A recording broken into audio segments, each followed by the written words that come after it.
Undersecretary Richmond, why does the Biden administration not care about the hardworking Americans struggling to make ends meet that won't be able to afford your agency's new regulations for gas stoves? As we just heard, in 3 years, this will be passed on to consumers for gas stoves, clothes washers, dishwashers, clothes dryers, air conditioners, light bulbs, etc.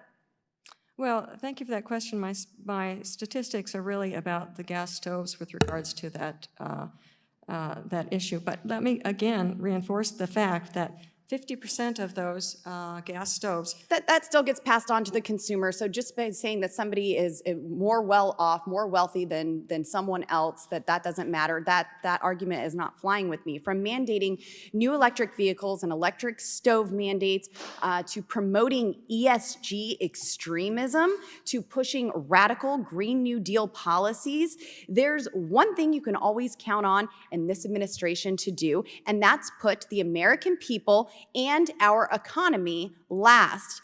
Dr. Richmond, do you believe, like many of our other colleagues, like many of your other colleagues in the Biden administration, that gas stoves strongly contribute to climate change through greenhouse gas emissions?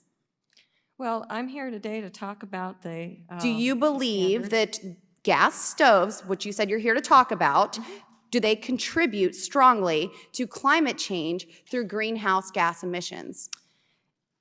We believe that anything that puts out carbon dioxide does contribute to more, such as a gas stove. Interesting. So I'd respond by pointing out that many of the false and misleading studies that have been cited by this administration to support banning gas stoves were authored and paid for by radical environmental extremists and these activists with an agenda to ban fossil fuels entirely. Now, you testified that the Department of Energy does not have the authority to ban gas stoves. Does Consumer Product Safety Commission have the authority to ban gas stoves?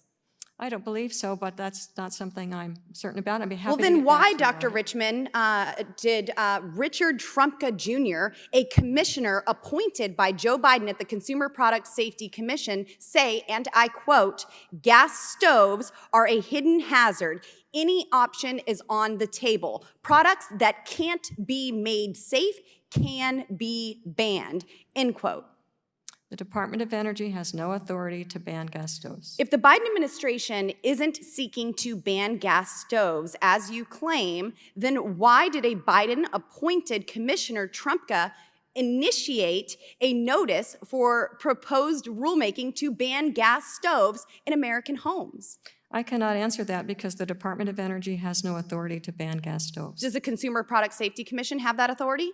I don't believe you have a commissioner here advocating for this. Has Commissioner Trumka ever been disciplined for going rogue, as you were trying, as some are trying to claim that he did? The Department of Energy does not have the authority to ban gas stoves. Has he ever been? Has Commissioner Trumka ever been disciplined for going rogue with this statement? I have no idea. If he hasn't been disciplined, he is still an acting Consumer Product Safety Commissioner, and he has aggressively tried to ban gas stoves in American homes. This is shameful that you can sit here and try to claim that the Biden administration isn't trying to ban gas stoves. Do you think that Commissioner Trumka should resign or be disciplined for his comments and efforts to ban gas stoves and end this consumer product? I'm sorry, I don't have anything to say about that. You wouldn't condemn any remarks like that? Mr. Chairman, I would like to yield the remainder of my time to you.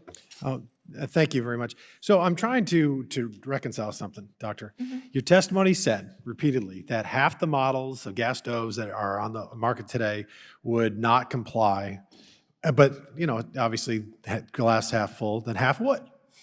But then when you do the research and you read the Department of Energy's own estimates, it reflects that 96% would be non-compliant. Please help me reconcile these two figures. Thank you so much. I've been trying to Again, don't thank me, just please No, okay, help here us we go.